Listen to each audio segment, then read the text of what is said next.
If you're someone who has ever thought, I would love to read a book, have a girls' night out, sleep in, whatever it is, if you feel pressed for time or if you feel like you never have enough time, I've got 5 time-saving hacks for you. And I think number 5 is the best one.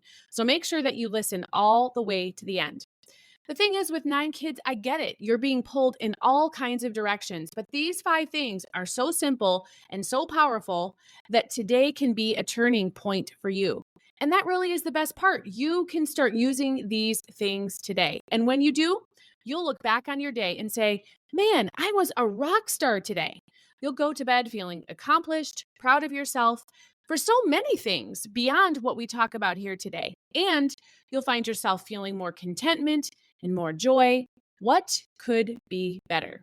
With that, let's dive in. This is the Intentional Mom Podcast. Well, hey there, I am Jennifer Roskamp, a certified life coach and homeschool mom of 9 who is passionate about helping women just like you embrace the here and now while also being focused on creating the life you actually want. In reality, it's not about thinking life will get so much better or so much easier when you fill in the blank. Let's work on creating a life you love now. So let's dive in and get started on redefining Supermom to be someone who is present, intentional, and content rather than perfect in our homes, in our lives, and in our own skin.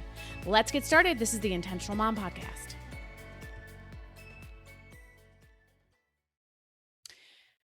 Okay. So, we are going to talk about some time-saving hacks today. But we're actually going to start off by first talking about some time stealers, because there are some sneaky time stealers, things you're likely doing that are taking your valuable time that you're not even realizing. And so, we're going to talk about a couple of those. And then I've got these 3 time-saving hacks for you as well. So, we're going to cover lots of ground in a short amount of time today. But I guess that's good since we're talking about saving time in this podcast. So grab something to write with so you can take notes and put these things into practice today. If you do these 3 things I share with you today and avoid doing the 2 things I share here as well, you will be on fire today. You will look back on your day and say, man, I did it today. So after all, why don't we want to be the boss of our own day? You can be the boss of your day today. So let's jump in and get started. So I've got these 2 things to avoid because they are stealing your time. So we're going to start here. Number 1, stop overthinking. I didn't say stop thinking. I said stop overthinking. Thinking is good. Data collection, planning, weighing the pros and cons, these things are all good.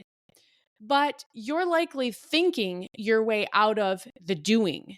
So in fact, sometimes we even do this on purpose. We allow ourselves to think and plan and collect data because we're, quote, working on it, unquote. But we're actually not doing anything at some point. But we don't want to have to face that truth, the truth that I'm really not doing it. And so again, we kind of dupe ourselves into the fact that we're taking action with all of this thinking and overthinking and thinking and overthinking. The majority of women I ask about this do say that when it comes to most things, they have a tendency to overthink.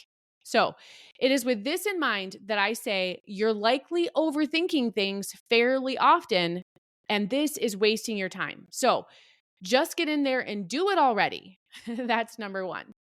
Number 2, stop over expecting. When it comes to getting stuff done, we also have a tendency to expect more than is possible or more than is even necessary. For instance, I don't fold my kitchen towels or rags. I just shove them into the drawer. I don't have the time to care about that. Maybe at some point I will, but for now and for many, many, many years in the past, I have not had the time to worry about that. Nothing against those who do, but for me, this is just one of those things that has had to continuously be on the it doesn't matter list. We don't pair socks in our family, except for maybe once every few weeks, or let's be honest, sometimes longer. There was even a season where we as a family didn't even fold our laundry most of the time. We were just in a busy, stressful season as a family, and no one had time to worry about that detail. We fold laundry now. And if you're someone who folds your laundry and is very meticulous about that, my mom is one of those people. You're probably cringing right now at the thought that we didn't fold our laundry. We took care of the important stuff, but most of it really didn't matter beyond that. And so we literally did not fold that. But again, it just had to be what we were doing for that point. That was a season. And so the same thing can be true for you. Sometimes there's certain things that you need to adapt to or adopt for a season. And so if taking a major shortcut or avoiding doing something altogether needs to happen sometimes because of the season you're in, well, then that's might be the way it has to be for you too. And here's what I realized. No one actually came to my house with a clipboard to give me an F on folding laundry for that period of time. It was just fine. But we tend to over-expect and over-commit ourselves, and especially in ways that just can't matter for right now. So keep an eye on your expectations and keep an eye out for shortcuts or time-saving hacks like what I shared about myself that you might need to take at certain times in certain seasons to have more time, to buy yourself time for some of the other things that just can't get put onto that it just doesn't matter list. Certain things can go there, certain things can't. I couldn't stop making meals. I couldn't stop grocery shopping. I couldn't stop driving my kids where they needed to go. I couldn't stop working, right? All these things we were still doing. But during that busy season, that was something that had to go on that list, and we survived just fine. So stop over expecting and stop over committing. That's number 2. So we've covered the 2 things not to do. We've covered the 2 things that can kind of steal your time. So let's jump in with 3 time-saving hacks. These are things that I talk about all of the time in my coaching program, Accomplished Lifestyle. These are things that are tried and true. Hundreds, maybe for sure, thousands of women have heard of these hacks from me. Maybe even you've heard of some, but now's a great time to dust them off. Make sure that you are actually using these. If you're someone, again, who says, I never have enough time, or I wish I had time for X, Y, or Z. Okay, so the first thing you're going to do is you're going to work with a timer. And I am not the only person who says this. I am reminded of this every time I interview someone for a summit or the podcast, and we talk about time management for moms, or we talk about moms who feel overburdened, or women who are working and just kind of the never ending plight that women are in with juggling all of the things these days. And when we talk about ways to help offset that, ways to save time, working with a timer is something that comes up time and time and time again. So it really is something that's worth paying attention to. When I use a timer, when I think about how it's useful for myself, I know myself, and I think many of us are kind of competitive by nature. And so when you're working with a timer, there's just kind of this whole beat the clock mentality that just kind of sets us into place, sets us into motion. And it just kind of makes us want to try to race to get as much done as we can. I think that's part of why it's helpful. I know for myself as well, when we work with a timer, we have a very clear time boundary. A time boundary is just basically like a time block, right? If you have time boundaries around a task or something you're going to do, you have a very clear starting point, but you also have this very clear ending point. So with a timer, you've got this very clear ending time boundary. So there's no question as to how long am I going to work on this? I am only going to work on this for the amount of time that is on this timer. And if you're ever someone who, as a kid, maybe you sat in school and you were watching the clock and you were wondering, oh my gosh, when is recess going to come? Or when is the school day going to end? And you sat and you watched the clock, you were very much, you knew when that time boundary was as you were watching that time block, time clock tick down. And you were very aware of how much longer you had to sit in that class or how much longer you had to wait for recess. Or as an adult, right? When you know when lunchtime is coming or when you know when the end of the workday is coming, you have that very clear boundary in many, many cases. And you are looking so forward to that ending time and you know exactly when it is. And when you know that, here's where that becomes useful. When you know when your end point is, it makes it much easier to be in the moment. It makes it much easier to get through what you're doing because you know when that end point is. A lot of times it's really hard for us to ask ourselves to do things when it feels open-ended and when we feel like it's never going to be done. This is especially true when we have a bigger project or task to take on. And maybe it is a very large task that you're going to be working on with this timer. But for right now, you're just working on this piece of it. You set that timer for 20 minutes, or you set that timer for a half hour, or you set that timer for, we're going to talk about this in number 4. I'm just about to get there. But you set that timer and you know exactly how long you're going to be working. And that gives you that feeling of completion, even if you're in the middle of a long task, a multifaceted project or task that you're not getting done with today. But when you work with a timer, you have that time container, you have that time boundary. And when you work on that project or that task for the allotted amount of time that's on your timer, well, now you've completed it. You've got this sense of completion when that timer expires.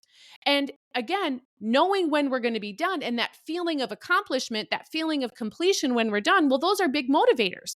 And those are things that, again, help push us to the end and help us stay focused so that we can get to the end and kind of earn that time off. We love earned time off. So that's another reason that I think a timer is helpful. And another reason why, again, in my life, I find it's helpful to work with timers is because I know that I don't have to watch the clock. It makes me less distracted.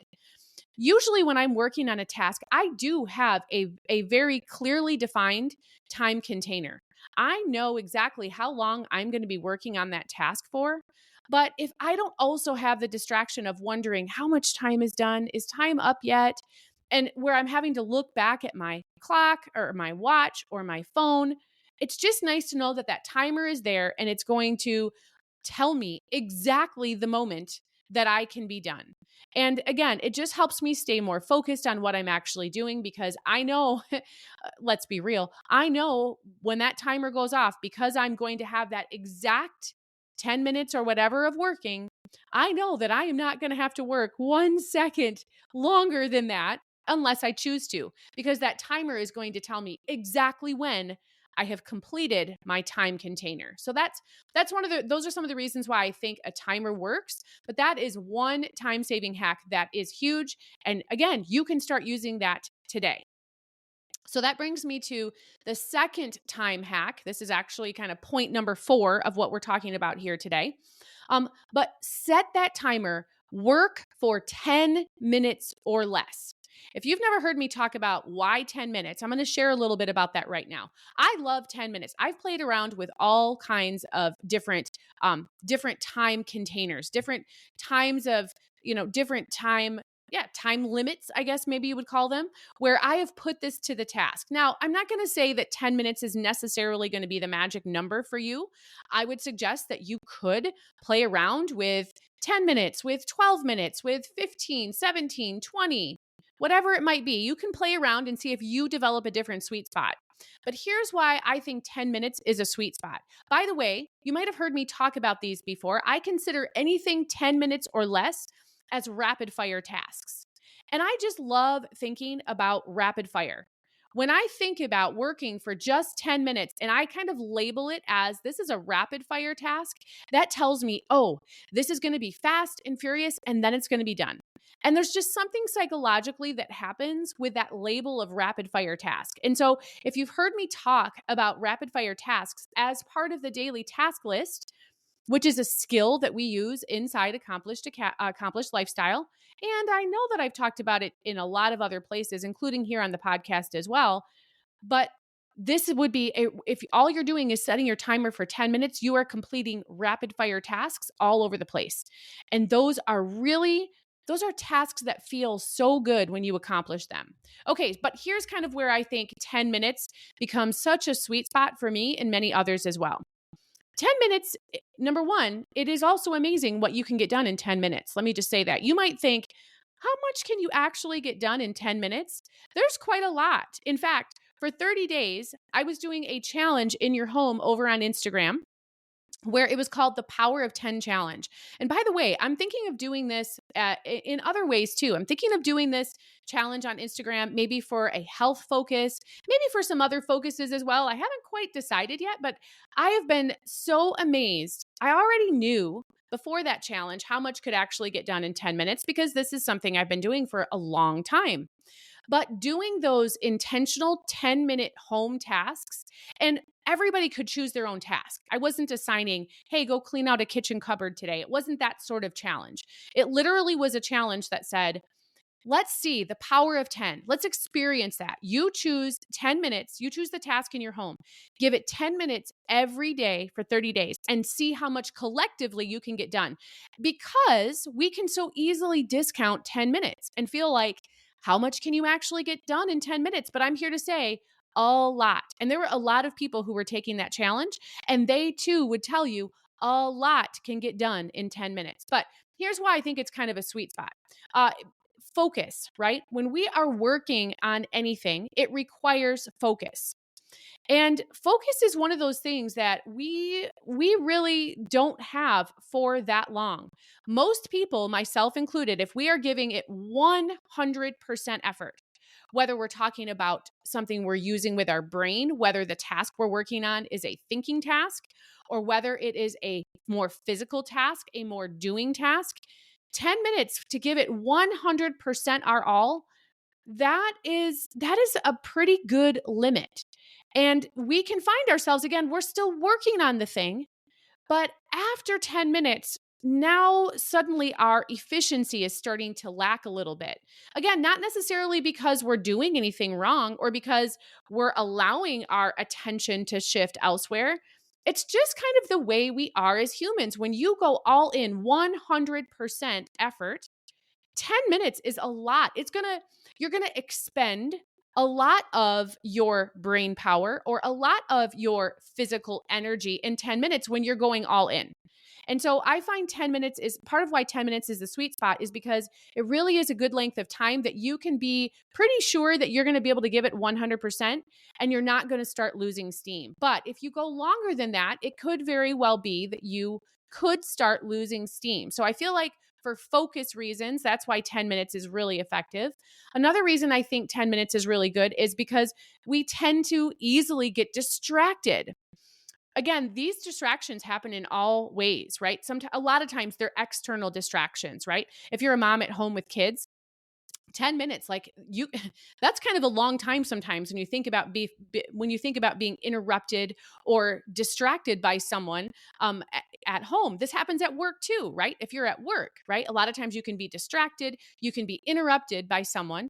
And again, 10 minutes is a decent amount of time where hopefully you're able to not have that sort of interruption, that sort of disruption. And if you do, you're able to say, "Ooh, I'll be able to be with you in about 3 minutes. I've got 3 minutes left that I'm working on this. I'll be with you in just a second." And you can get right back to what you were doing. Now, there was that little blip of probably efficiency that was sacrificed there because of that interruption or distraction. But if you're a mom with kids at home and you're working with a timer and you set the timer for 10 minutes and you say, no interruptions. You may not interrupt me for 10 minutes. For 10 minutes, I'm going to be working on this thing over here, and you may not interrupt me for 10 whole minutes. Now, in our house, we have the blood or vomit rule. And obviously, that sounds like exactly what it is, right?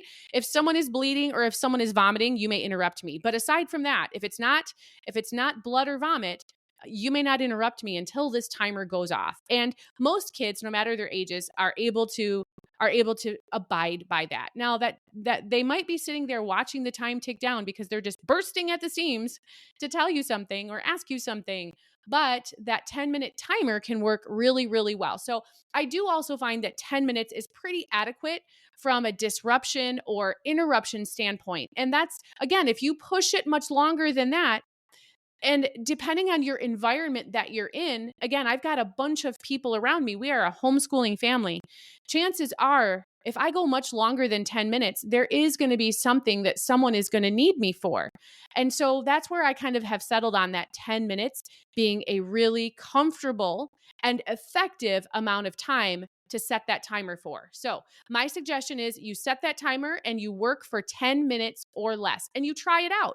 And by all means, feel free to play around with that number a little bit or just take my 10 minutes. I love 10 minutes. It's just kind of where I've settled. So feel free to settle there as well.